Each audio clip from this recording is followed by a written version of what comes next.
ফেনী নোয়াখালী স্মরণকালের ভয়াবহ বন্যা। ময়মনসিংহ বিভাগের নেত্রকোনা জেলার সুসং দুর্গাপুর উপজেলার চণ্ডীগড় কুল্লাগড়া গাঁওকান্দিয়া ইউনিয়নের অবস্থা ভয়াবহ আকার ধারণ করেছে।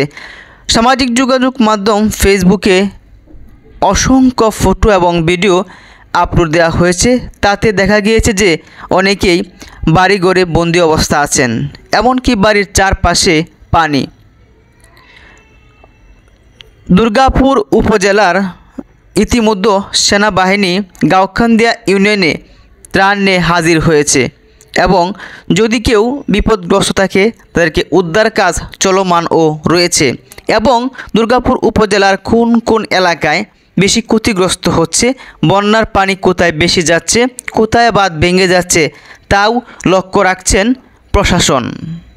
রাজনৈতিক মহল থেকে এখনও তেমন প্রস্তুতি পাওয়া না গেলেও ইতিমধ্যে দুর্গাপুর উপজেলা সেনাবাহিনী তারা ঘোষণা করে দিয়েছে পূর্ব প্রস্তুতি নেওয়ার জন্য।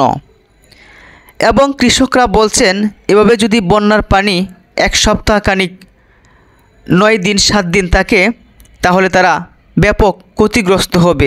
বিশেষ করে ফসলি ধান নষ্ট হয়ে যাবে।